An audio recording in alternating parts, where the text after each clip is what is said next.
तस्य नंद मंद गंध लुब्ध मधुपायो लोल गंडलस्थलम दांताघात विदारितारिरुधुरे सिंधु शोभाकरम वंदे शैलसुता सुतम गणपतिम सिद्धपदम कामदम। ओम शांति शांति शांति। जय गणपति की। जय गणपति की। आरती जी, आपने मुझे थोड़ी बड़ी सी बताई थी पहले दिन, वो क्यों नहीं सुना रहे आप? वो बहुत अच्छी लगी थी मुझे, 6-7 जी लाइन मैम की, वो भी, है जी ना? मैम वो भी सुना देती हूँ, वो भी हाँ सुना देती हूँ। हाँ, सुनाइए, वो बहुत अच्छी लगी थी आपके मुंह से, सुनाइए। एक मिनट। अच्छा, अगर तैयार है तो ठीक है, नहीं तो कल सुना, परेशान नहीं होना। नहीं मैम ऐसी कोई बात नहीं है। हाँ ठीक है, चलिए सुनाइए।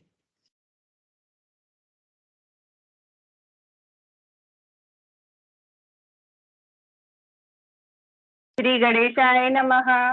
विघ्नेश्वराय वरदाय सुरप्रियाय लंबोदराय सकलाय जगत्पिताय नागानिलाय श्रुति यज्ञ विभूषिताय गौरी सुताय गणनाथ नमो नमस्तुते भक्तार्थिनाश पराय गणेश्वराय सर्वेश्वराय शुभ दाय सुरेश्वराय विद्याधराय विकटाय चावामनाय भक्त प्रसन्न वरदाय नमो नमस्तुते नमस्ते ब्रह्म रूपाय विष्णु रूपाय ते नमः नमस्ते रुद्र रूपाय करि रूपाय ते नमः विश्वरूप स्वरूपाय ब्रह्मचारिणे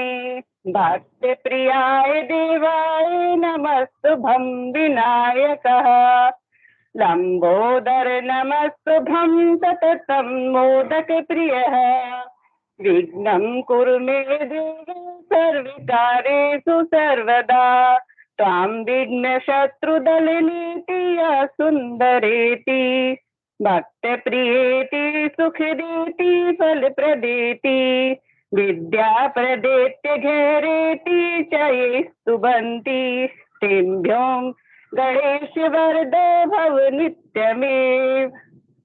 श्री गणेशाय नमः। मैम मैं इसका हिंदी अर्थ भी आपको बताऊंगी।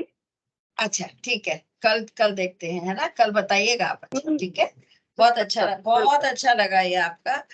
अब ये हमारे बीच संजीव वशिष्ठ जी हैं, ये बहुत अच्छे पूजा पाठ करते हैं, तो आज ये शिव मानस पूजा करवाएंगे हम। वशिष्ठ जी, जय गणपति की। स्वागत है आपका। आप तो बिल्कुल बिल्कुल ड्रेस में बैठे हैं, बढ़िया। हाँ जी, बढ़िया बढ़िया, बहुत अच्छा, बहुत अच्छा। प्रणाम। तस्मै कल्पितमासनं हिमजले स्नानं च दिव्याम्बरम् नानारत्नविभूषितं मृगमदा मोदाङ्कितं चन्दनं जाति चम्पकबिल्वपत्ररचितं पुष्पं च धूपं तथा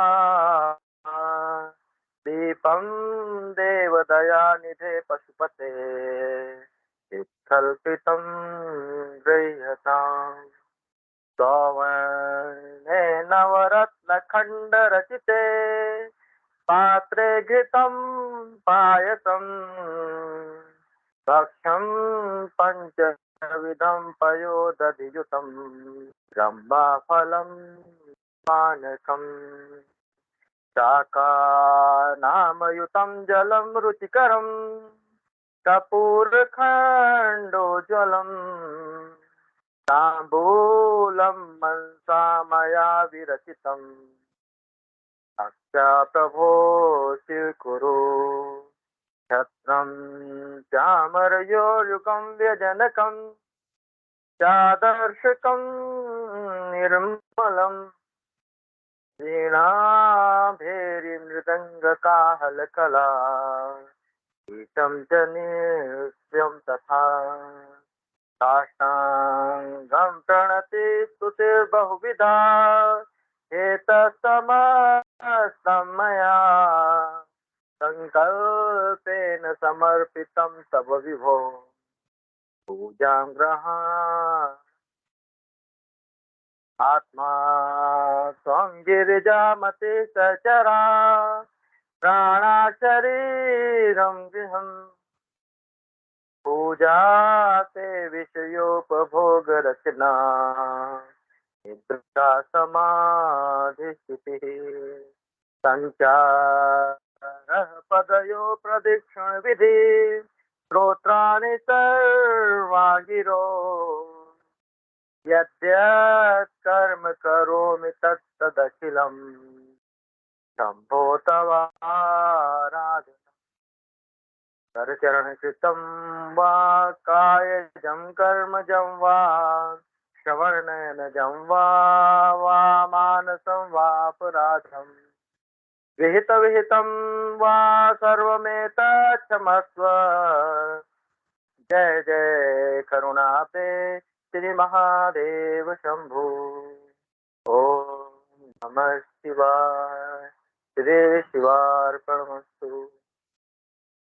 आपको 61 पेज से संजीव जी जी एक मिनट आप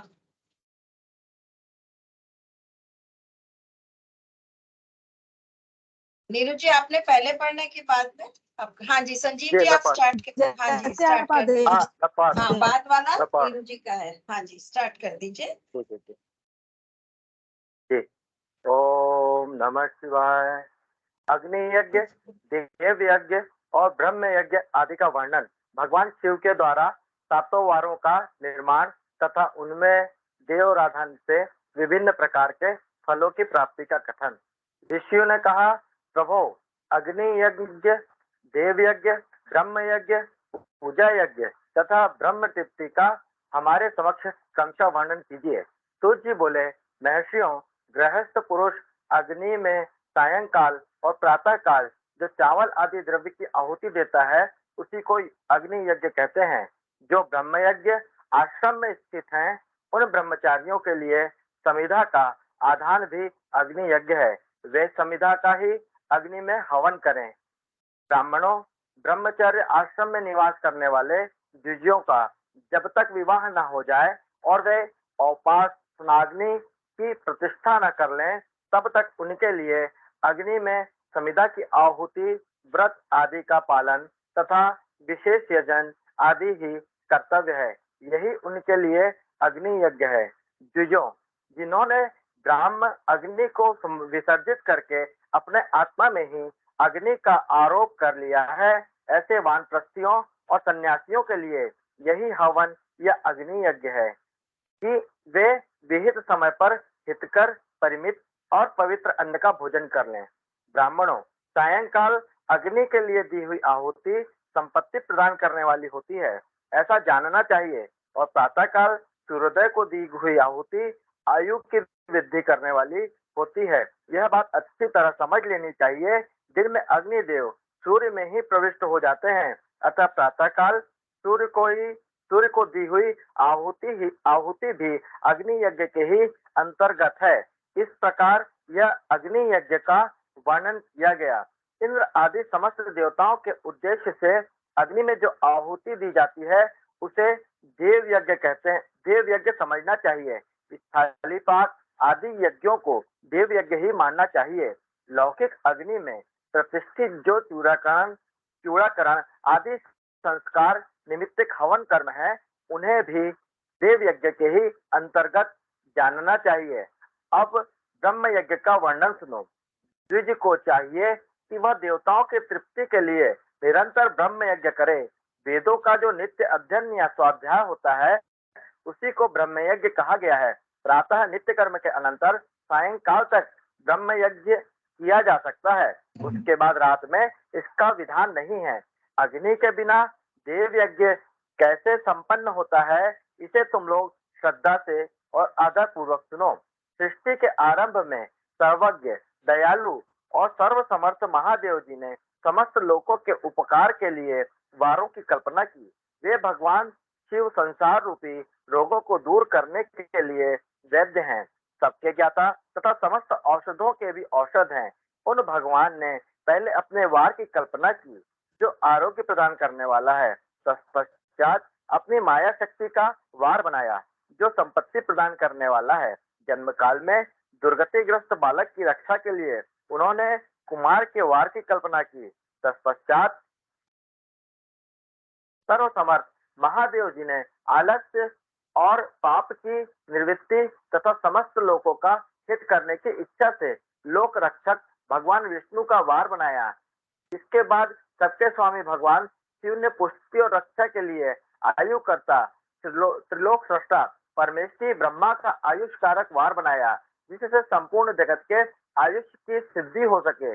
इसके बाद तीनों लोकों की वृद्धि के लिए पहले पुण्य पाप की रचना हो जाने पर उनके करने वाले लोगों को शुभाशुभ फल देने के लिए भगवान शिव ने इंद्र और यम के वारों का निर्माण किया। ये दोनों वार क्रमशः भोग देने वाले तथा लोगों के मृत्यु भय को दूर करने वाले हैं। इसके बाद सूर्य आदि 7 ग्रहों को जो अपने ही स्वरूप भूत तथा प्राणियों के लिए सुख दुख के सूचक हैं, भगवान शिव ने उपयुक्त 7 वारों का स्वामी निश्चित किया। वे सब के सब ग्रह नक्षत्रों के ज्योतिर्मय मंडल में प्रतिष्ठित हैं। शिव के वार या दिन के स्वामी सूर्य हैं। शक्ति संबंधी वार के स्वामी सोम हैं। कुमार संबंधी दिन के अधिपति मंगल हैं। विष्णु वार के स्वामी बुध हैं। ब्रह्मा जी के वार के अधिपति बृहस्पति हैं। इंद्रवार के स्वामी शुक्र और यमवार के स्वामी शनिश्चर हैं। अपने अपने वार में की हुई उन देवताओं की पूजा उनके अपने अपने फल को देने वाली होती है। सूर्य आरोग्य के और चंद्रमा संपत्ति के दाता हैं। मंगल व्याधियों का निवारण करते हैं। बुध पुष्टि देते हैं।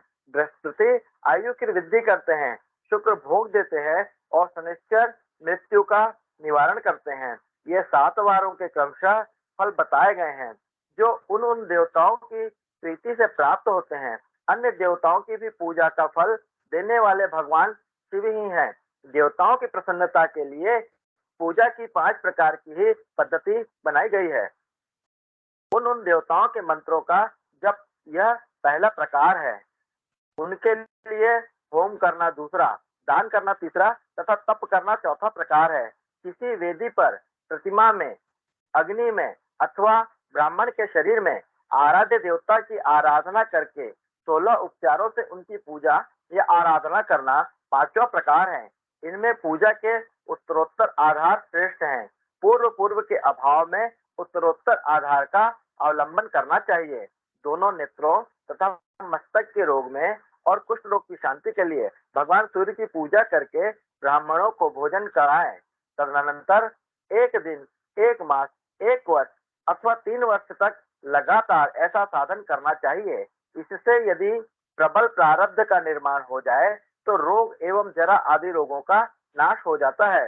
इष्ट देव के नाम मंत्रों का जप आदि साधन वार आदि के अनुसार फल देते हैं।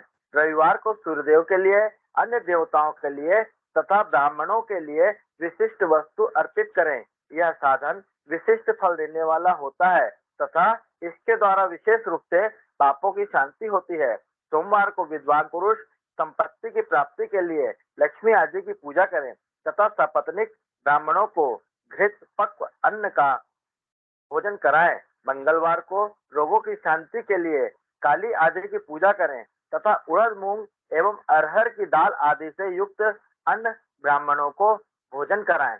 बुधवार को विद्वान पुरुष दधि युक्त अन्न से भगवान विष्णु का पूजन करें। ऐसा करने से सदा पुत्र, मित्र और कलत्र आदि की पुष्टि होती है।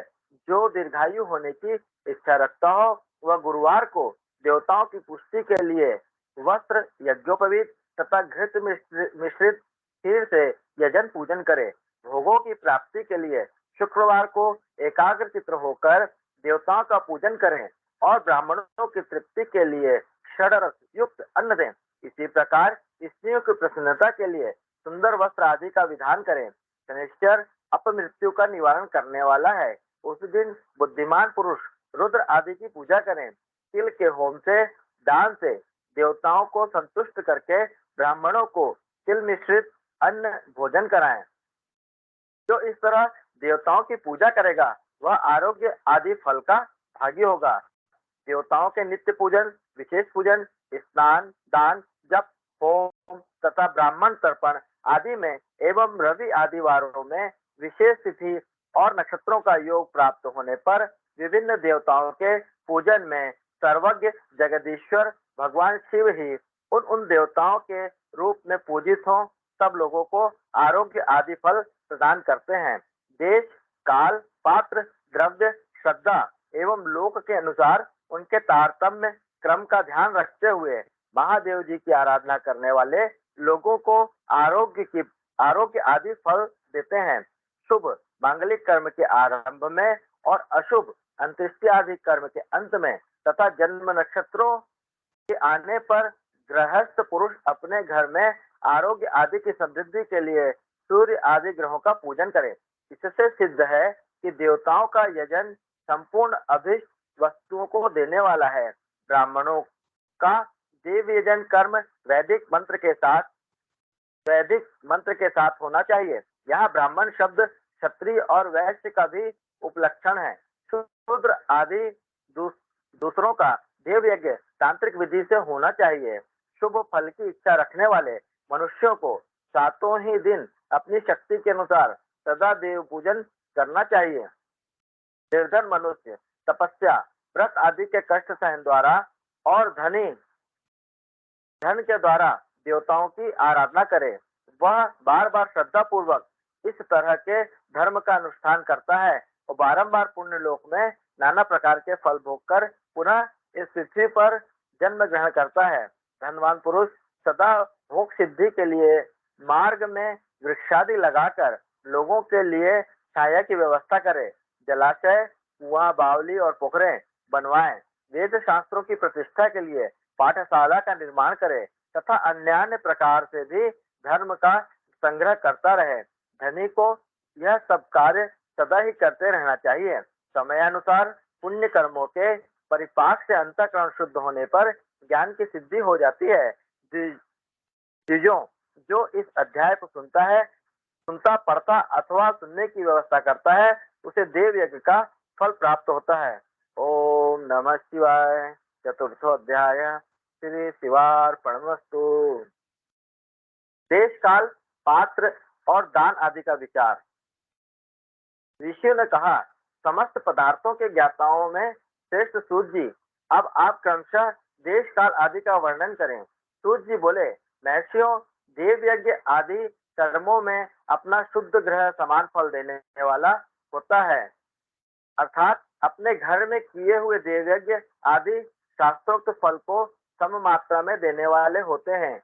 गौशाला का स्थान घर की अपेक्षा 10 गुना फल देता है। जलाशय का तट उससे भी 10 गुना महत्व रखता है तथा जहाँ बेल, तुलसी एवं पीपल वृक्ष का मूल निकट हो वह स्थान जलाशय के तट से भी 10 गुना फल देने वाला होता है। देवालय को उससे भी 10 गुने महत्व का स्थान जानना चाहिए।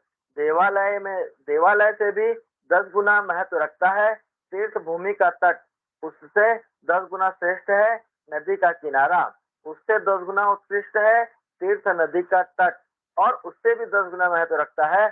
सप्तगंगा नामक नदियों का तीर्थ, गंगा, गोदावरी, कावेरी, ताम्रपर्णी, सिंधु, सरयू और नर्मदा, इन 7 नदियों को सप्तगंगा कहा गया है। समुद्र के तट का स्थान इनसे भी 10 गुना पवित्र माना गया है और पर्वत के शिखर का प्रदेश समुद्र तट से भी 10 गुना पावन है। सबसे अधिक महत्व का वह स्थान जानना चाहिए जहाँ मन लग जाए। यहाँ तक देश का वर्णन हुआ। अब काल का तारतम्य बताया गया है। सत्ययुग में यज्ञ, दान आदि कर्म पूर्ण फल देने वाले होते हैं, ऐसा जानना चाहिए। त्रेता युग में उसका 3/4 फल मिलता है। द्वापर में सदा आधे ही फल की प्राप्ति कही गई है। कलयुग में 1/4 ही फल की प्राप्ति समझना चाहिए और आधा कलयुग बीतने पर उस 1/4 फल में से भी 1/4 कम हो जाता है। शुद्ध अंतःकरण वाले पुरुष को शुद्ध एवं पवित्र दिन सम फल देने वाला होता है। विद्वान ब्राह्मणों, सूर्य संक्रांति के दिन किया हुआ सत्कर्म पूर्वोक्त शुद्ध दिन की अपेक्षा 10 गुना फल देने वाला होता है, यह जानना चाहिए। उससे भी 10 गुना महत्व उस कर्म का है जो विषु नामक योग में किया जाता है। दक्षिणायन आरंभ होने के दिन अर्थात कर्क की संक्रांति के दिन किए हुए पुण्य कर्म का महत्व विषु से भी 10 गुना माना गया है। उससे भी 10 गुना मकर संक्रांति में और उससे भी 10 गुना चंद्र ग्रहण में किए हुए पुण्य का महत्व है। सूर्य ग्रहण का समय सबसे उत्तम है, उसमें किए गए पुण्य कर्म का फल चंद्र ग्रहण से भी अधिक और पूर्ण मात्रा में प्राप्त होता है। इस बात को विज्ञ पुरुष जानते हैं। जगत रूपी सूर्य का राहु रूपी विष से संयोग होता है, इसलिए सूर्य ग्रहण का समय रोग प्रदान करने वाला है। अतः उस विष की शांति के लिए उस समय स्नान, दान और जप करें। वह काल विष की शांति के लिए उपयोगी होने के कारण पुण्यप्रद माना गया है। जन्म नक्षत्र के दिन तथा व्रत की पूर्ति के दिन का समय सूर्य ग्रहण के समान ही समझा जाता है, परंतु महापुरुषों के संग का काल करोड़ों सूर्य ग्रहण के समान पावन है, ऐसा ज्ञानी पुरुष जानते मानते हैं। तपोनिष्ठ योगी, ज्ञाननिष्ठ यति ये पूजा के पात्र हैं, क्योंकि ये पापों के नाश में कारण होते हैं। जिसने 24 लाख गायत्री का जप कर लिया हो वह ब्राह्मण भी पूजा का उत्तम पात्र है। वह संपूर्ण फलों और भोगों को देने में समर्थ है, जो पतन से त्राण करता है अर्थात नरक में गिरने से बचाता है। उसके लिए उसी गुण के कारण शास्त्र में पात्र शब्द का प्रयोग होता है। वह दाता का पातक से त्राण करने के कारण पात्र कहलाता है। गायत्री अपने गायक का पतन से त्राण करती है, इसीलिए वह गायत्री कहलाती है। जैसे इस लोक में जो धनहीन है वह दूसरों को धन नहीं देता, जो यहाँ धनवान है वही दूसरे को धन दे सकता है। उसी तरह जो स्वयं शुद्ध और पवित्रात्मा है वही दूसरे मनुष्यों को त्राण या उद्धार कर सकता है। जो गायत्री का जप करके शुद्ध हो गया है वही शुद्ध ब्राह्मण कहलाता है। इसलिए दान, जप, होम और पूजा सभी कर्मों के लिए वही शुद्ध पात्र है। ऐसा ब्राह्मण ही दान तथा रक्षा करने की पात्रता रखता है। स्त्री हो या पुरुष, जो भी भूखा हो वही अन्न दान का पात्र है। जिसको जिस वस्तु की इच्छा हो उसे वह वस्तु बिना मांगे ही दे दी जाए तो दाता को उस दान का पूरा फल प्राप्त होता है। ऐसी महर्षियों की मान्यता है। जो सवाल या याचना करने के बाद दिया गया हो वह दान आधा ही फल देने वाला बताया गया है। अपने सेवक को दिया हुआ दान 1/4 फल देने वाला होता है। विप्रवरों, जो जाति मात्र से ब्राह्मण है और दीनता पूर्ण वृत्ति से जीवन बिताता है, उसे दिया हुआ धन का दान दाता को इस भूतल पर 10 वर्षों तक भोग प्रदान करने वाला होता है। वही दान यदि वेद वेत्ता ब्राह्मण को दिया जाए तो वह स्वर्गलोक में देवताओं के वर्ष से 10 वर्षों तक दिव्य भोग देने वाला होता है। शील और उच्च वृत्ति से लाया हुआ और गुरु दक्षिणा से प्राप्त हुआ अन्न धन शुद्ध द्रव्य कहलाता है। उसका दान दाता को पूर्ण फल देने वाला बताया गया है। क्षत्रियों का शौर्य से कमाया हुआ, वैश्यों का व्यापार से आया हुआ और शूद्रों का सेवा वृत्ति से प्राप्त किया हुआ धन भी उत्तम द्रव्य कहलाता है। धर्म की इच्छा रखने वाली स्त्रियों को जो धन पिता एवं पति से मिला हुआ है उनके लिए वह उत्तम द्रव्य है। गौ आदि 12 वस्तुओं का चैत्र आदि 12 महीनों में क्रमशः दान करना चाहिए। गौ, भूमि, तिल, स्वर्ण, घी, वस्त्र, धान्य,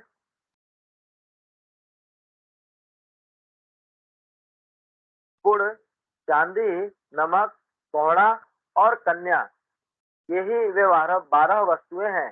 इनमें गोदान से कायिक, वाचिक और मानसिक पापों का निवारण तथा कायिक आदि पुण्य कर्मों की पुष्टि होती है।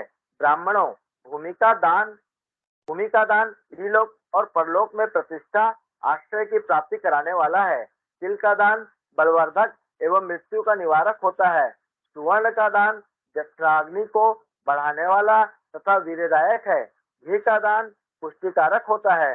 वस्त्र का दान आयु की वृद्धि करने वाला है, ऐसा जानना चाहिए। धान्य का दान अन्न धन की समृद्धि में कारण होता है। गुड़ का दान मधुर भोजन की प्राप्ति कराने वाला होता है।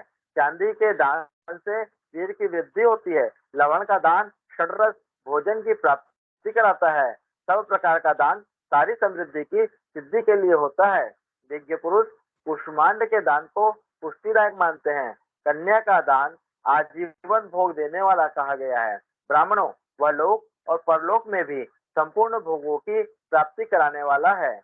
विद्वान पुरुष को चाहिए कि जिन जिन वस्तुओं से श्रवण आदि इंद्रियों की तृप्ति होती है उनका सदा दान करें।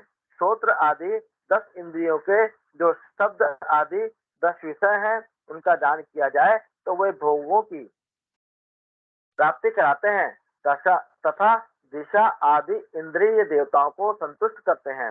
वेद और शास्त्र को गुरुमुख से ग्रहण करके गुरु के उपदेश से अथवा स्वयं ही बोध प्राप्त करने के पश्चात जो बुद्धि का यह निश्चय होता है कि कर्मों का फल अवश्य मिलता है, इसी को उच्च कोटि की आस्तिकता कहते हैं।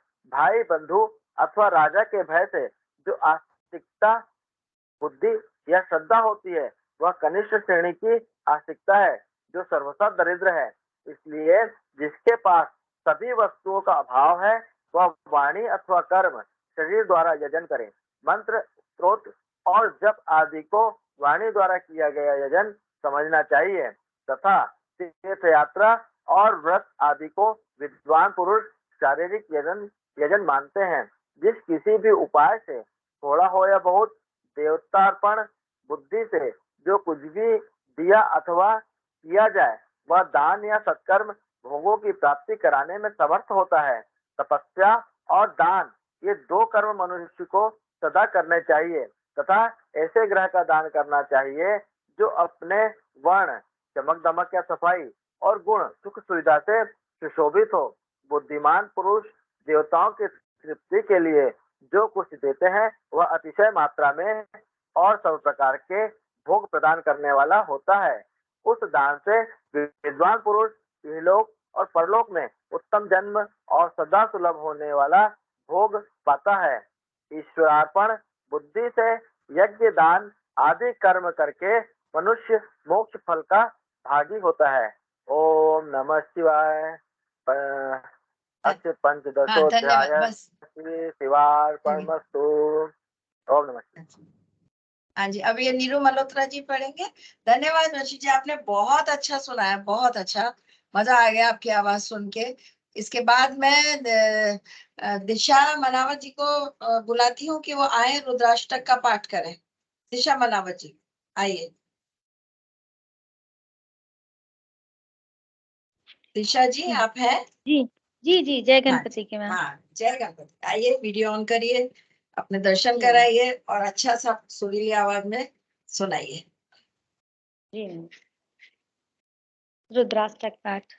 नमामि शमीशान निर्वाण रूपम विभुं व्यापकं ब्रह्म वेद स्वरूपम निजं निर्गुणं निर्विकल्पं निरीहं चिदाकाशमाकाशवासं भजेऽहं निराकार ओंकार मूलं तुरीयं गिराज्ञानगोतीतमीशं गिरीशं करालं महाकालिकालं कृपालं गुणागार संसार पारं नतोऽहं तुषाराद्रिसङ्काश गौरं गंभीरं मनोभूतकोटिप्रभास्वी शरीरं स्फुरन्मौलिकल्लोलिनी चारुगङ्गा लसद्भालबालेन्दुकण्ठे भुजङ्गा चलत्कुण्डलं भ्रूसुनेत्रं विशालं प्रसन्नाननं नीलकण्ठं दयालं मृगाधीशचर्माम्बरं मुण्डमालं प्रियं शङ्करं सर्वनाथं भजामि प्रचण्डं प्रकष्टं प्रगल्भं परेशम् अखण्डम् अजं भानिकोटिप्रकाशं त्रयः शूलनिर्मूलनं शूलपाणिं भजेऽहं भवानीपतिं भावगम्यं कलातीत कल्याण कल्पांतकारी सदा सज्जदानंद दाता पुरारी चिदानंद संदोह मोहापहारी प्रसीद प्रसीद प्रभो मन्मथारी न यावत् उमानाथ पादारविन्दं भजन्ति हलोके परे वा नराणां न तावत् सुखं शान्ति संतापनाशं प्रसीद प्रभो सर्वभूतादिवासं न जानामि योगं जपं नैव पूजां नतोऽहं सदा सर्वदा शम्भुतोभ्यं जराजन्म दुःखोऽगतातप्यमानं प्रभो पाहि आपन्नमामि शम्भो रुद्राष्टकं निदं प्रोक्तं विप्रेण हर्तोषये ये पठन्ति नरा भक्त्या तेषां शम्भु प्रसीदति। ओम नमः शिवाय, ओम नमः शिवाय, ओम नमः शिवाय। जय गणपति की। जय गणपति की। बहुत अच्छा, मजा आ जाता है आपकी आवाज सुन के। अब मैं इसके बाद देवयानी, श्रीमती देवयानी पुरी जी को बुलाती हूँ कि वो आए संकट नाशन गणेश स्तोत्र का पाठ करें। श्रीमती देवयानी पुरी जी। जय गणपति की। जय।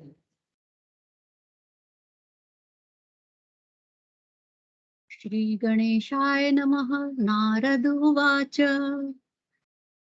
प्रणम्य शिरसा देवं गौरीपुत्रं विनायकं प्रणम्य शिरसा देवं गौरीपुत्र विनायकं भक्तवासं स्मरे नित्यम् आयुकामार्थसिद्धये प्रथमं वक्रतुण्डं च एकदन्तं द्वितीयकं प्रथमं वक्रतुण्डं च एकदन्तं द्वितीयकं तृतीयं कृष्णं पिङ्गाक्षं गजवक्त्रं चतुर्थकं लम्बोदरं पंचम च षष्ठविकटमेव च लम्बोदरं पंचम च षष्ठं विकटमेव च सप्तं विघ्नराजं धूम्रवर्णं तथा त्रिसन्ध्यया पठे नरः सप्तं विघ्नराजेन्द्रं धूम्रवर्ण तथाष्टकं नवमं भालचन्द्रं च दशमं तु विनायकम् एकादशं गणपतिं द्वादशं तु गजाननं द्वादशैतानि नामानि त्रिसन्ध्यया पठे नरः न च विघ्नं भयं तस्य सर्वसिद्धिं करं प्रभो विद्यार्थी लभते विद्या धनार्थी लभते धनम् विद्यार्थी लभते विद्या धनार्थी लभते धनम् पुत्रार्थी लभते पुत्रान् मोक्षार्थी लभते गतिम् जपेदो गणपति स्तोत्रम् शङ्खभिमासे फलं लभेत् सवत्सरी सिद्धिं च लभते नात्र संशयः अष्टभ्यो ब्राह्मणेभ्यश्च लिखित्वा यः समर्पयेत् तस्य विद्या भवेत् सर्वा गणेशस्य प्रसादतः इति श्री नारद पुराणे संकटनाशं गणेश स्तोत्रं संपूर्णम्। धन्यवाद ओम धन्यवाद देवानी जी, बहुत अच्छा बहुत अच्छा। मजा आ जाता है, ऐसा धन्यवाद लगता है यूट्यूब पे सुन रहे हैं या टीवी पे सुन रहे हैं। विनीता जी हैं क्या? धन्यवाद।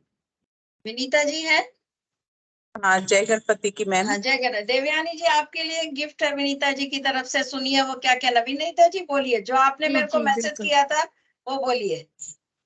बहुत अच्छा मैसेज अ, किया था देवयानी, इतना अच्छा खुशी जी हुई कि हमारा परिवार देखो कितना अच्छा है। देखो इनकी जी बात जी सुनो, कल बहुत अच्छा जी लगा। विनीता जी बोलिए। जी मैम, मैं मतलब है ना, हम जब कभी भी कोई प्रेयर करते हैं, जैसे कल हमने महामृत्युंजय जाप किया था, तो ग्रुप में समूह में जब हम प्रार्थनाएं करते हैं, तो मेरा निवेदन था कि हम है ना, मैम की तबीयत ठीक नहीं है, तो उनके लिए सब एक साथ एक स्टेटमेंट बोल के कि देवयानी मैम का बहुत स्वास्थ्य अच्छा जल्दी बहुत ठीक हो अच्छा जाए, इतना तो अच्छा हम लिखा जो था इन्होंने। महामृत्युंजय जाप करेंगे। तो और हाँ मेरी इच्छा तो ये थी कि मैम, जैसे करीब हम 10-12 लोग जुड़े हुए हों, तो 3 करे थे हमने उसकी अपेक्षा कि 108 की माला हो जाए सबकी मिला के। हाँ, बस वो बहुत देखते बहुत हैं धन्यवाद करते हैं। विनीता जी। हाँ नहीं इन्होंने तो जो मैम, हम 12 लोग, मैम 12 लोग जुड़े हुए ना, तो 9 बार हाँ बोलेंगे तो 108 हो हाँ जाएगा। ठीक है ठीक है। इन्होंने मुझे ये लिखा था कि जब हम शिव पुराण के पाठ में महामृत्युंजय का जाप का वाचन करते हैं, उससे पहले हम ये बोलेंगे, हे भोलेनाथ अपना आशीर्वाद दीजिए और देवयानी मैडम पूर्ण रूप से स्वस्थ हो जाएं, स्वस्थ हो जाएं, स्वस्थ हो जाएं। भोलेनाथ का असीम धन्यवाद है, असीम धन्यवाद है, असीम धन्यवाद है। ये इन्होंने आपका मुझे भी लिख बहुत के बहुत भेजा था। धन्यवाद। देखिए कितने कितने इमोशन है, कितना अच्छा लगता है, ये परिवार है ना। चलो बिल्कुल, ये हाँ परिवार मिला है, बहुत बस हाँ, भाग्यशाली है। बहुत मुझे इनका इतना अच्छा लगा कल इन्होंने जब लिखा, तो मैंने कहा कल आपसे ही बुलवाऊंगी। चलिए इसके बाद हम नीरू मल्होत्रा जी को, श्रीमती नीरू मल्होत्रा जी आइए और अब आगे का शिव पुराण पाठ करिए। आइए नीरू मल्होत्रा जी। ओम नमः शिवाय, ओम नमः आप शिवाय, ओम थोड़ा नमः सा शिवाय। कैमरा ठीक कर लीजिए, आपका थोड़ा सा कट रहा है, सामने आ जाइए। हाँ ठीक, अब आप ठीक है। अब आया? हाँ अब पूरा है। आगे। पृथ्वी आदि से निर्मित देव प्रतिमाओं के पूजन की विधि, उनके लिए नैवेद्य का विचार, पूजन के विभिन्न उपचारों का फल, विशेष मास, वार, तिथि एवं नक्षत्रों के योग में पूजन का विशेष फल तथा लिंग के वैज्ञानिक स्वरूप का ऋषियों ने कहा।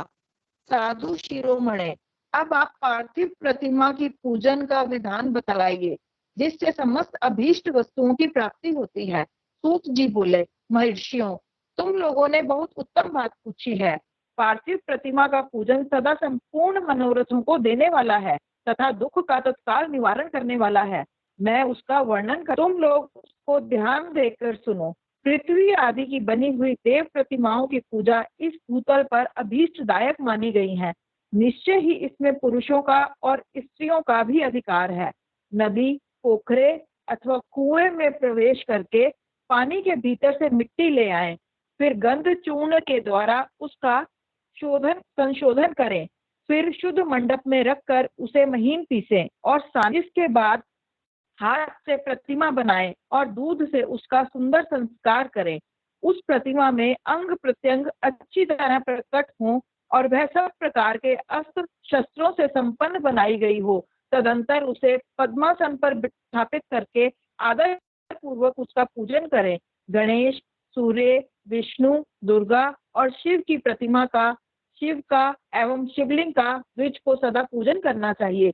षोडशोपचार पूजन जनित फल की सिद्धि के लिए 16 उपचारों द्वारा पूजन करना चाहिए। पुष्प से पोषण तथा मंत्र पाठ पूर्वक अभिषेक करें।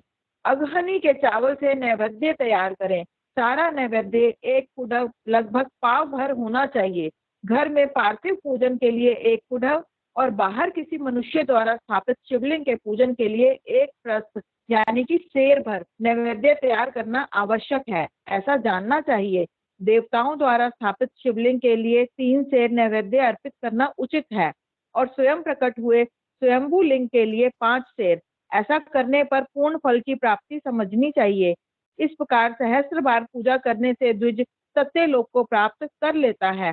12 अंगुल चौड़ा, इससे दूना और 1 अंगुल अधिक अर्थात 25 अंगुल लंबा तथा 15 अंगुल चौड़ा हो, जो लोहे या लकड़ी का बना हुआ पात्र होता है, उसे विद्वान पुरुष शिव कहते हैं। उसका 8वां भाग प्रस्थ कहलाता है। जो 4 कूड़व के बराबर माना गया है।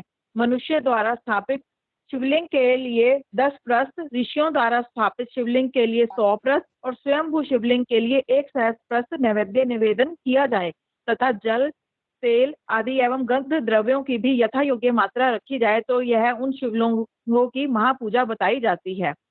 देवता का अभिषेक करने से आत्मशुद्धि होती है, गंध से पुण्य की प्राप्ति होती है, नैवेद्य लगाने से आयु बढ़ती और तृप्ति होती है, धूप निवेदन करने से धन की प्राप्ति होती है, दीप दिखाने से ज्ञान का उदय होता है और तांबूल समर्पण करने से भोग की उपलब्धि होती है।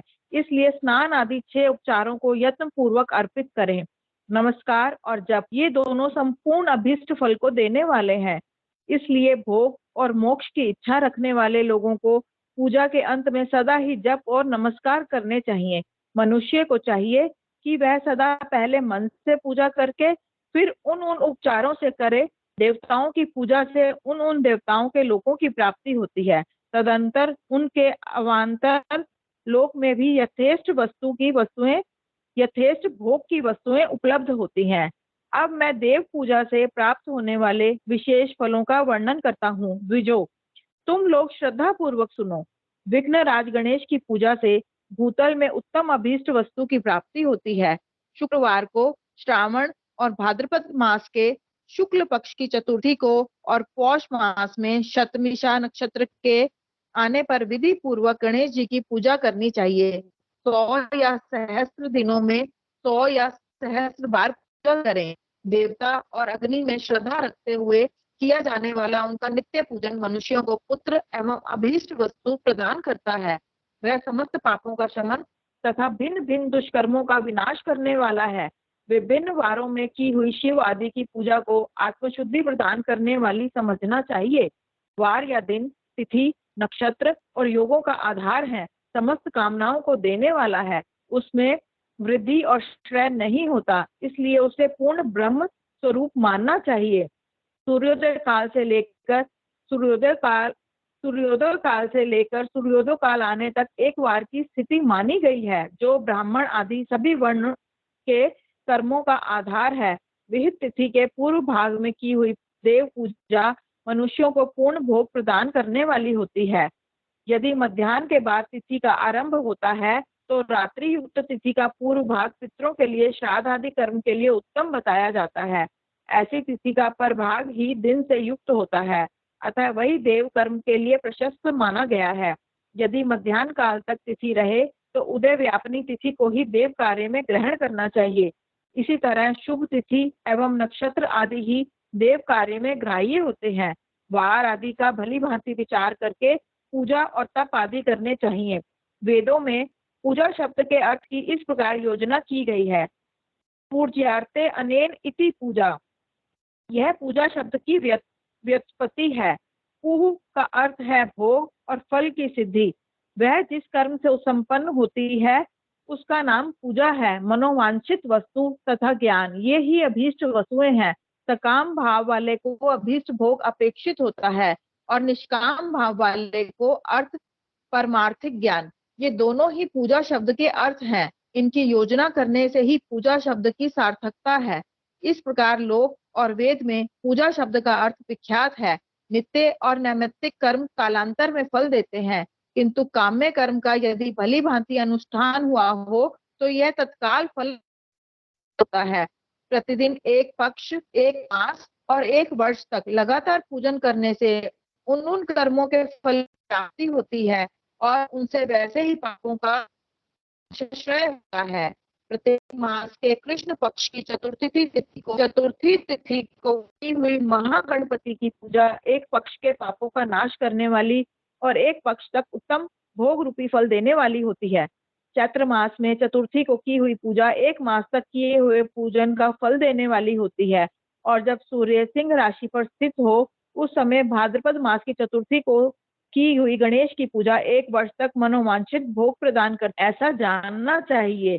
श्रावण मास के रविवार को हस्त नक्षत्र से युक्त सप्तमी तिथि को तथा माघ शुक्ल सप्तमी को भगवान सूर्य का पूजन करना चाहिए। ज्येष्ठ तथा भाद्रपद मासों के बुधवार को श्रवण नक्षत्र से युक्त द्वादशी तिथि तिथि को और केवल द्वादशी को भी किया गया भगवान विष्णु का पूजन अभीष्ट संपत्ति को देने वाला माना गया है। श्रावण मास में की जाने वाली श्री हरि की पूजा अभीष्ट मनोरथ और आरोग्य प्रदान करने वाली होती है। अंगों एवं उपकरणों सहित पूर्वोक्त गो आदि 12 वस्तुओं का दान करने से जिस फल की प्राप्ति होती है, उसी को द्वादशी तिथि में आराधना द्वारा श्री विष्णु की तृप्ति करके मनुष्य प्राप्त कर लेता है। जो द्वादशी तिथि को भगवान विष्णु के 12 नामों द्वारा 12 ब्राह्मणों का षोडशोपचार पूजन करता है, वह उनकी प्रसन्नता प्राप्त कर लेता है। इसी प्रकार संपूर्ण देवताओं के विभिन्न 12 नामों द्वारा किया हुआ 12 ब्राह्मणों का पूजन उन देवताओं को प्रसन्न करने वाला होता है। कर्क की संक्रांति से युक्त श्रावण मास में नवमी तिथि को मृगशिरा नक्षत्र के योग में अंबिका का पूजन करें। वे संपूर्ण मनोवांछित भोगों और फलों को देने वाली हैं। ऐश्वर्य की इच्छा रखने वाले पुरुष को उस दिन अवश्य उनकी पूजा करनी चाहिए। आश्विन मास के शुक्ल पक्ष की नवमी तिथि संपूर्ण अभीष्ट फलों को देने वाली है। उसी मास के कृष्ण पक्ष की चतुर्दशी को यदि रविवार पड़ा हो तो उस दिन का विशेष महत्व बढ़ जाता है।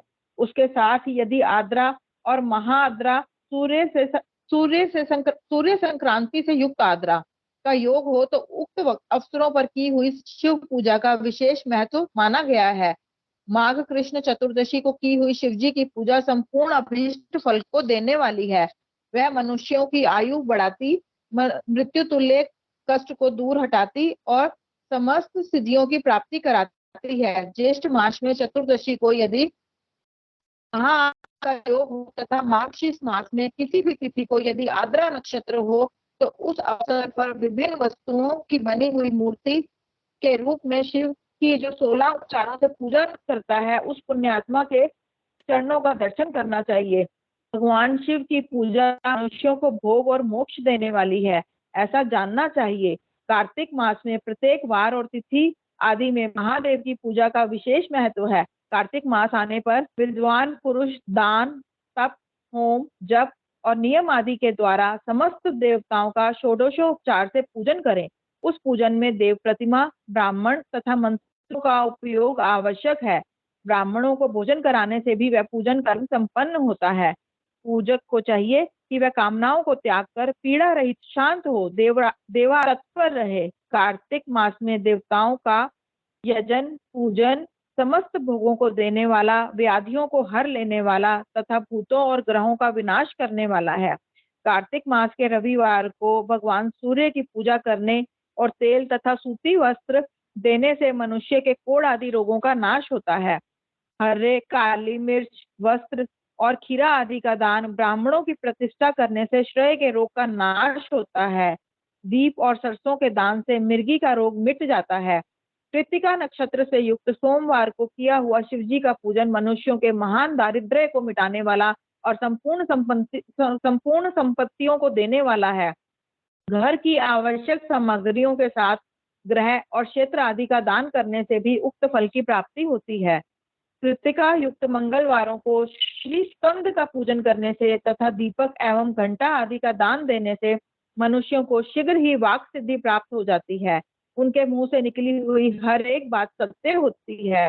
कृत्तिका युक्त बुधवार को किया हुआ श्री विष्णु का यजन तथा दही भात का दान मनुष्यों को उत्तम संतान की प्राप्ति कराने वाला होता है। कृत्तिका युक्त गुरुवार को धन से ब्रह्मा जी का तथा मधु, सोना और घी का दान करने से मनुष्यों के भोग वैभव की वृद्धि होती है। कृत्तिका युक्त शुक्रवार को गजानन गणेश जी की पूजा करने से तथा गंध, पुष्प एवं अन्न का दान देने से मानवों के भोग्य पदार्थों की वृद्धि होती है।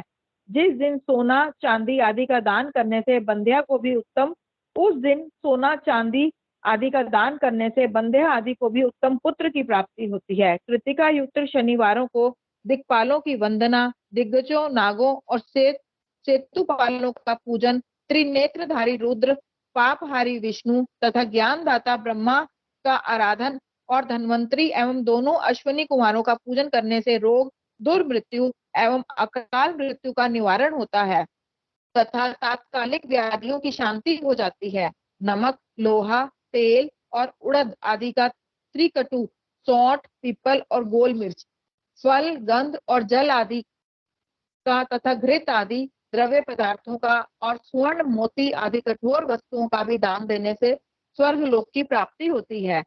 इनमें से नमक आदि का मान कम से कम 1 प्रस्थ सेर होना चाहिए और स्वर्ण आदि का मान कम से कम 1 पल। धनु की संक्रांति से युक्त पौष मास में उषा काल में शिव आदि समस्त देवताओं का पूजन क्रमशः समस्त सिद्धियों की प्राप्ति कराने वाला होता है। इस पूजन में अगहनी के चावल से तैयार किए गए हविष्य का नैवेद्य उत्तम बताया जाता है। पौष मास में नाना प्रकार के अन्न का नैवेद्य विशेष महत्व रखता है। मार्गशीर्ष मास में केवल अन्न का दान करने वाले मनुष्यों को ही संपूर्ण अभीष्ट फलों की प्राप्ति हो जाती है। मार्गशीर्ष मास में अन्न का दान करने वाले मनुष्य के सारे पाप नष्ट हो जाते हैं। वह अभीष्ट सिद्धि, आरोग्य, धर्म, वेद का सम्यक ज्ञान, उत्तम अनुष्ठान का फल, इहलोक और परलोक में महान भोग, अंत में सनातन योग अर्थात मोक्ष तथा वेदांत ज्ञान की सिद्धि प्राप्त कर लेता है।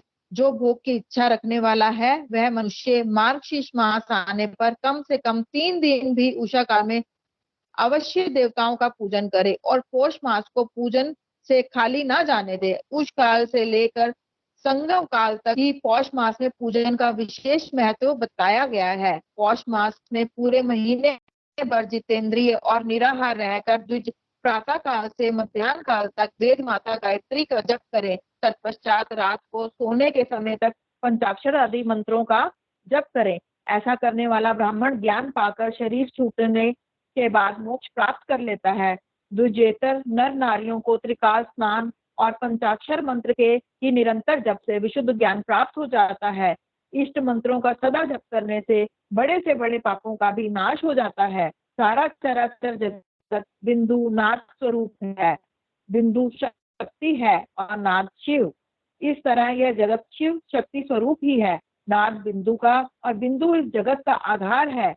ये बिंदु और नाद, शक्ति और शिव संपूर्ण जगत के आधार रूप से स्थित है। बिंदु और नाद से युक्त सब कुछ शिव स्वरूप है, क्योंकि वही सबका आधार है। आधार में ही आधेय का समावेश अथवा लय होता है। यही सकलीकरण है। इस सकलीकरण की स्थिति से ही सृष्टि काल में जगत का प्रादुर्भाव होता है। इसमें संशय नहीं है। शिवलिंग बिंदु नाद स्वरूप है, अतः इसे जगत का कारण बताया जाता है। बिंदु देव है और नाद शिव, इन दोनों का संयुक्त रूप ही शिवलिंग कहलाता है। अतः जन्म के संकट से छुटकारा पाने के लिए शिवलिंग की पूजा करनी चाहिए। बिंदु रूपा देवी उमा माता है और नाथ स्वरूप भगवान शिव पिता हैं। इन माता पिता के पूजित होने से परमानंद की ही प्राप्ति होती है। अतः परमानंद का लाभ लेने के लिए शिवलिंग का विशेष रूप से पूजन करें। देव उमा जगत की माता है। देवी उमा जगत की माता है और भगवान शिव जगत के पिता। जो इनकी सेवा करता है उस पुत्र पर इन दोनों माता पिता की कृपा नित्य अधिकाधिक बढ़ती रहती है। वह पूजक पर कृपा करके उसे अपना आंतरिक ऐश्वर्य प्रदान करते हैं। अतः मुनीश्वरों आंतरिक आनंद की प्राप्ति के लिए शिवलिंग को माता पिता का स्वरूप मानकर उसकी पूजा करनी चाहिए। भर्ग पुरुष रूप है, भर्ग शिव पुरुष रूप है और भर्गा शिवा अथवा शक्ति प्रकृति कहलाती हैं। अव्यक्त आंतरिक अधिष्ठान रूप गर्भ को पुरुष कहते हैं और सुव्यक्त आंतरिक अधिष्ठान भूत गर्भ को प्रकृति। पुरुष आदि गर्भ है, वह प्रकृति रूप गर्भ से युक्त होने के कारण गर्भवान है, क्योंकि वही प्रकृति का जनक है। प्रकृति में जो पुरुष का संयोग होता है यही पुरुष से उसका प्रथम जन्म कहलाता है। अव्यक्त प्रकृति से महत्व आदि से क्रम से जो जगत का व्यक्त होना है यही उस प्रकृति का द्वितीय जन्म कहलाता है। जीव पुरुष से ही बारंबार जन्म और मृत्यु को प्राप्त करता है। माया द्वारा अनन्य रूप से प्रकट किया जाना ही उसका जन्म कहलाता है। जीव का शरीर जन्म काल से ही जीर्ण 6 भाव विकारों से युक्त होने लगता है, इसलिए उसे जीव संज्ञा दी गई है। जो जन्म लेता है और विविध पाशों द्वारा तनाव बंधन में पड़ता है उसका नाम जीव है। जन्म और बंधन जीव शब्द का अर्थ ही है। अतः जन्म मृत्यु रूपी बंधन की निवृत्ति के लिए जन्म अधिष्ठान भूत मात्र पितृ स्वरूप शिवलिंग का पूजन करना चाहिए। गाय का गाय का दूध, गाय का दही और गाय का घी, इन तीनों को पूजन के लिए शहद और शक्कर के साथ पृथक पृथक भी रखें और इन सबको मिलाकर सम्मिलित रूप से पंचामृत भी तैयार कर लें। इनके द्वारा शिवलिंग का अभिषेक एवं स्नान, फिर गाय के दूध और अन्न के मेल से नैवेद्य तैयार करके प्रणव मंत्र के उच्चारण पूर्वक उसे भगवान शिव को अर्पित करें। संपूर्ण प्रणव को ध्वनि लिंग कहते हैं। स्वयं भूलिंग नाद स्वरूप होने के कारण नाद लिंग कहा गया है। यंत्र या अर्घा बिंदु स्वरूप होने के कारण बिंदु लिंग के रूप में विख्यात है। उन्हें अचल रूप से प्रतिष्ठित जो शिवलिंग है वह मकार स्वरूप है, इसलिए मकार लिंग कहलाता है। सवारी निकालने आदि के लिए जो चर लिंग होता है वह उकार स्वरूप होने से उकार लिंग कहा गया है, तथा पूजा की दीक्षा देने वाले जो गुरु या आचार्य हैं उनका विग्रह आकार का प्रतीक होने से आकार लिंग माना गया है। इस प्रकार आकार, उकार, मकार, बिंदु, नाद और ध्वनि के रूप में लिंग के 6 भेद हैं। इन 6 लिंगों की नित्य पूजा करने से साधक जीवन मुक्त हो जाता है, इसमें संशय नहीं है। ओम नमः शिवाय। ओम नमः शिवाय। आज तो बहुत ही अच्छा लगा। कितनी रेमेडीज मिल गई अपन को आज, है ना? जी बहुत ज्यादा। कितनी रेमेडीज मिल गई। नमस्कार। आज तो गुरुजी की मम्मी दिख रही है। आपकी तबीयत कैसी है? तबीयत ठीक है आपकी? अच्छा ठीक है। नीरू जी के बुक, इनके ये शिव पुराण इनके पापा का था और सालों से ऐसे ही रखा हुआ था, तो अब इन्होंने उसको निकाला और पढ़ा। आज तो आपके पापा भी बड़े खुश हो रहे होंगे जहाँ कहीं भी होंगे कि वाह आज मेरी बेटी ने शिव पुराण निकाला। लेकिन आज बहुत अच्छा लग रहा है क्योंकि अपने को बहुत सारी रेमेडीज मिली। नीरू जी आपको खूब रिसर्च करने की आदत है, इसमें से अच्छी अच्छी रेमेडीज निकालिए और ग्रुप पे डालिए। रुचि जी और नीरू जी ये काम करेंगी जब भी फ्री होंगे, है ना? जी मैम। हाँ जी मैम, अच्छा। बिल्कुल मैम। और इसमें एक चीज मैंने देखी, सावन में सप्तमी और हस्त नक्षत्र, तो सावन में सप्तमी और रविवार तो आ रहा है, हस्त नक्षत्र नहीं आ रहा परसों। इसमें कभी दिया था कि उसमें सूर्य की पूजा करना बहुत अच्छा रहता है। तो ठीक है, आज बहुत अच्छा लगा। गुरुजी आप आएंगे क्या? गुरुजी है तो आ जाइए, नहीं तो ठीक है। धर्मेंद्र जी आपका डमरू कहाँ है? नमः शिवाय करवाइए। और उसके बाद जैसे विनीता जी की इच्छा है कि 9 बार हम महामृत्युंजय जाप करेंगे और उसके बाद सब लोग। गुरुजी आ गए। गुरुजी हाँ जी आइए। गुरुजी बताइए। जय गणपति। गुरुजी आप ओम नमः शिवाय करवा दीजिए। आवश्यक आवाज नहीं आ रही है। आवाज नहीं आ रही? नहीं आ रही? आ रही है, कट जाती है। अब आ रही है। अब आ रही है। अच्छा आ रही है ना? हाँ जी आ रही है। ज्योतिष पढ़ते हैं तो बात आती है ज्योतिष वेदांग है, अर्थात ज्योतिष वेदों का अंग है। और ज्योतिष को पढ़ने के लिए वेदों से जाना पड़ता है। अब वेद तो किसी के समझ में आए नहीं। भगवान ब्रह्मा ने, वेद व्यास ने वेदों की रचना की तो वेद हर किसी को समझ में नहीं आए। उसके बाद उपनिषदों की रचना की तो उपनिषद भी हर किसी के समझ में नहीं आए। श्रुति स्मृति, लेकिन जब भगवान ने उसको और सरलीकरण किया, उसका नाम था पंचम वेद निराला। पुराणों की रचना भगवान ने की और जितने भी पुराण बने उन पुराणों में वेदों का सार कहा गया। आज जो आप शिव पुराण पढ़ रहे हैं इसमें वेदों का सार है। ज्योतिष को किस प्रकार से प्रयोग करना है वो इसके अंदर आपको बताया है कि कब कौन सी तिथि हो, कब कौन सा नक्षत्र हो, कब कौन सा बार का संयोग हो, पंचांग शुद्धि आवश्यक है, कौन सी तिथि लेना, कौन सी तिथि नहीं लेना, कौन सी तिथि श्राद्ध में लेना है। ये आपको पहले मुहूर्त में पढ़ा चुके हैं। वो बातें आपके साथ यहाँ भी आई। कुछ बातें विशेष कही गई है, जैसे ये कहा गया होगा कि अर्थ सिद्धि के लिए तर्पण करें। तो अर्थ सिद्धि के लिए किसका तर्पण करें? किन देवताओं का तर्पण अर्थ सिद्धि के लिए करें? आज के अध्याय में आप लोगों ने पढ़ा होगा। तो ईश, गौरी, कार्तिक, विष्णु, ब्रह्मा, चंद्रमा, यम, इन सब के लिए अगर तर्पण करते हैं तो अर्थ समझते ना, अर्थ कामना, धन, ईश्वरम तर्पयामि, गौरी तर्पयामि। और उसकी विधि मालूम होना चाहिए, केवल पढ़ने मात्र से काम हो नहीं है।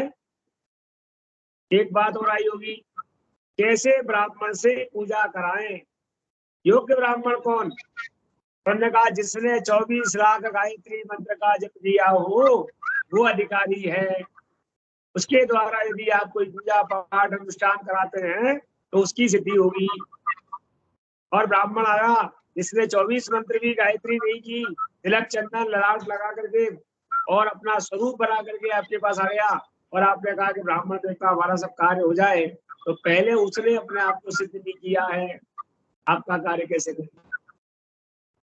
एक और बात कही कि वह ब्राह्मण जिसने गुरुमुख विद्या ग्रहण की हो, यानी जिसने गुरुमुख मंत्र नहीं लिए उन मंत्रों का भी कोई अर्थ नहीं होगा। आज की आपकी बात नहीं आया? हम पढ़ते हैं कई बार के तारा जन्म संपद विपद क्षेम प्रत्यरी।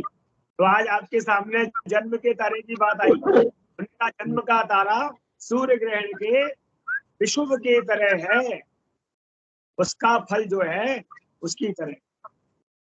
जैसे राहु सूर्य को विश्व रूपी ग्रहण लगा देता है, उसी प्रकार के जन्म के तारे का भी होता, उसकी शांति कराते हैं जन्म नक्षत्र की। कई बार आप लोगों के सामने बात हुई है। कुछ बात आई दान की, तो ऐसी कौन सी चीजें हैं जिनका दान करने से हमारे अभीष्ट फल प्राप्त होते हैं और किस दान से क्या फल मिलता है ये भी आप लोगों ने पढ़ा। 12 प्रकार के दान कहे गए हैं इसके अंदर। गौ, भूमि, तिल, सुवर्ण, घी, वस्त्र, धान्य, गुड़, चांदी, नमक, कुबेला, जो पेठा जो होता है कुबेला, और कन्या। सबसे ज्यादा फल कहा कन्यादान। कन्या कनक संपन्नाम कनकाभरणेजुताम दास्यामि विष्णवे तुभ्यं ब्रह्मलोके जिगीषया इमां कन्यां प्रदास्यामि मित्रिणां कारणाय। द्वादशापरान् आत्मनश्च। 12 पीढ़ी आगे की, 12 पीढ़ी पीछे की, और आत्मना माने एक अपनी 25 पीढ़ियों का तारण होता है एक कन्यादान करने मात्र से। अब जिसके यहाँ 4 कन्या है तो समझ लो 100 पीढ़ियां तर गई। तो ये कन्यादान की बात इसके अंदर आई। और एक बात आई अब जो पढ़ रही थी अभी मल्होत्रा मैडम, ये पूजन कब कौन सा करना, गणेश जी के पूजन के लिए कौन कौन से मास नक्षत्र का प्रयोग करना, सूर्य पूजन के लिए कौन से लेना, विष्णु पूजन के लिए, शिव की पूजा के लिए विधान क्या है, अंबिका की पूजन का क्या है, श्री हरि की पूजा का क्या है। तो सबकी पूजा के विषय में कब कौन से नक्षत्र आदि के संयोग में ये कार्य करें। तो जहाँ आप ज्योतिष पढ़ते हैं, ज्योतिष में एक सब्जेक्ट ऐसा है जिसको लोग ध्यान कम देते हैं और वो है मुहूर्त। मैं हमेशा पढ़ाते वक्त एक ही बात कहता हूँ कि मुहूर्त शास्त्र एक ऐसा शास्त्र है जिसकी ज्योतिष वहीं से आया है। सबसे पहले मुहूर्त की उत्पत्ति हुई, बाद में ज्योतिष की।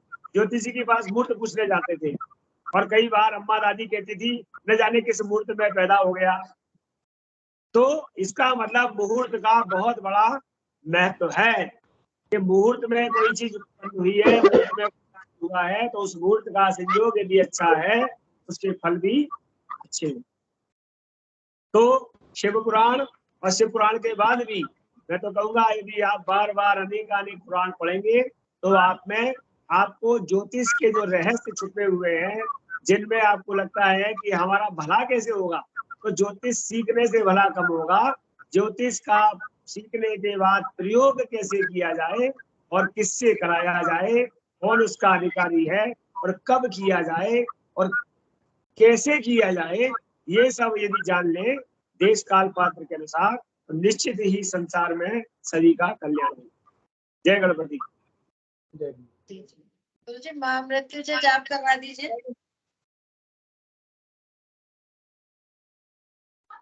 संजीव जी कराइए। अच्छा ठीक है सर, आप करवा दीजिए।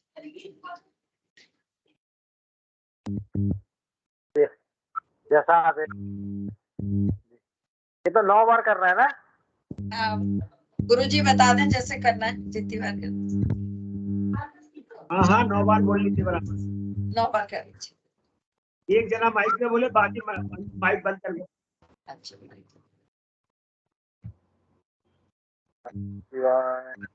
ओम त्र्यंबकं यजामहे सुगंधिं पुष्टिवर्धनम् उर्वारुकमिव बन्धनान् मृत्योर्मुक्षीयमामृतात्। ओम त्र्यंबकं यजामहे